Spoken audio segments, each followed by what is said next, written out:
full of deadly poison. It says your tongue. You say, how do you do it? Just like the snake, the way you be wiggling your tongue. So church folks, we talk bad. We just like the snakes that's talking, but it's still the family. It says our tongues are full of deadly poison. It says they speak good things in your face, and then when you turn around, they'll bite you in your back. It says full of deadly what? Poison. But notice, child of God, don't run from the snakes. Just go ahead and kill it. Somebody say just kill it. Now here's what I mean. You can't kill your family. You can't kill your family, but you can stop all the poison that's going on. So they had snakes in there. A few creatures I want to tell you about that's in the church. Some that's full of poison, meaning don't let the people that's talking bad keep you out the family. Because they're going to be sitting there at the family reunion, eating up all the food, and you at home mad because you heard how they've been talking. Don't let the snakes keep you out. But then watch this. They had lions in there. They had lions. Now here's the thing about a lion. He only about biting and devouring you. Here's the thing about a lion. And the Bible says the enemy as a roaring lion walketh, seeking whom he may devour. But you got some people, if you were to go to the book of Galatians, the Bible says that, here's what it says, and I want you to see this one. It says, we bite and we devour one another. Galatians 5:15. They're going to put it up on the screen. I ain't going to be before you long. Galatians 5:15, put it up there. It says, be careful. Here's what it says. But if you bite and devour one another, it says, take heed that you don't be consumed one of another. What that means is if you're the one always biting, going after everybody, here's what it said going to happen sooner or later. Sooner or later, somebody going to bite and come after you. So what's amazing is, hear me, child of God, I know we got some people that ain't always right. Say everybody ain't always right. But notice, child of God, they're still in. Don't let the lions. Noah didn't let the lions and the snakes keep them out of the ship. But then, not only is there snakes in there, not only is there lions in there, here's one that I got to be honest with you, that'll make anybody run. They have some skunks in there. In other words, hear me, and I must be honest, I've been a pastor for a little while. There's some church mess. There's some family mess that just stink, I'll be honest with you. In other words, it's just bad. It's just bad. Can I just say it's just bad?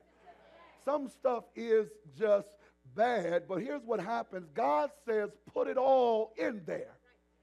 Why do you put it all in there? Because if you never had any bad, good wouldn't be so good. So what he does is he takes the good, the bad, and the ugly and makes it, here's what the Bible says, and we know that all things, they're not good, but they work together for the good to them that love God, who are the called according to his purpose. So listen, child of God, even though you got some stuff, snakes around, and you got some lions around, and you got some skunks around, then here's the last thing, you got some gorillas around too.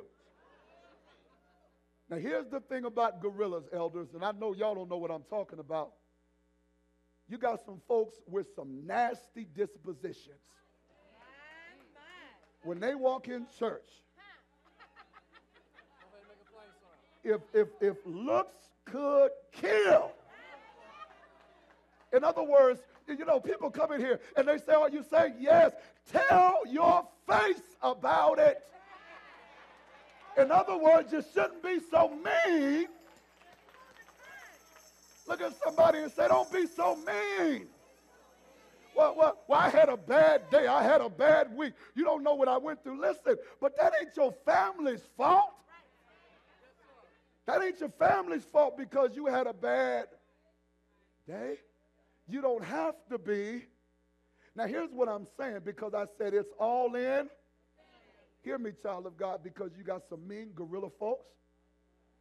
You got some biting lion folks. You got some nasty talking snake folks. And you got some stinky skunk folks.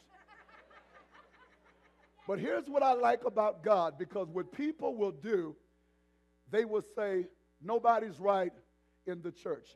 Let me bring you to my text. He says, bring two of them or bring 7 of them. What that means is this. Everybody ain't snakes. Everybody is not lions. Everybody ain't in mess, and everybody's not mean. Here's what you do. Find somebody that's happy and they know it so they can clap their hands. Find somebody that's happy and they know it.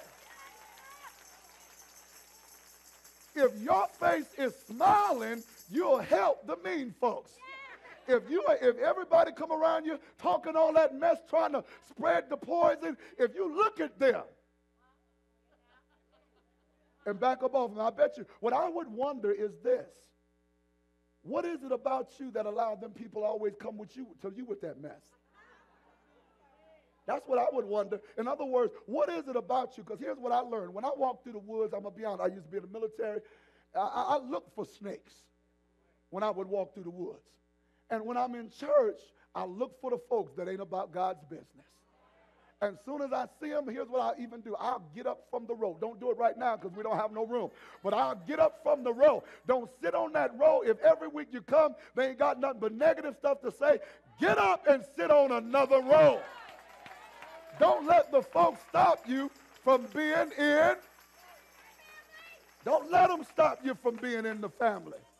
Because I won't lie, it is all in. But I believe, and people say, you know, the church is not right. You'll never find a church that's all right. You will find some churches that got 2 of this, 2 of that, 2 snakes, 4 roaches, 7 lions. You're going to find 7 little birds. Here's what the Bible said. In Philippians, here's what it says. And I'm going to preach this one day. Here's what Philippians said. You better watch them dogs. That's what it says. You better watch the dogs that's up in the church. That's what it said. Preacher, put that up there for me because they don't believe me. It's in the Bible. It's in Philippians chapter number 3, verse number 2. It says, watch. Ladies, that ain't just for you. Watch them dogs. That ain't just for you. In the church, there are some folks that just got dogmatic attitudes. It says, beware of dogs. Beware of evil workers. Beware of the concision. Here's what it means. Look my way. When he says watch them dogs, he says watch people that act like dogs. That's what some translations say. Because you got some people that'll walk with you, and then all of a sudden one day, pow, they didn't bit you. And you say, what in the world had happened? I've been feeding you for years. I've been your friend for years. I didn't came pick you up. For church, I didn't help you when you was down. And then you got the audacity to bite me. The Bible said you better watch them folks that act like dogs. Because I don't care how great a church this is, and I'm telling you, it's one of the most impacting and powerful churches in this high desert. I know that for sure.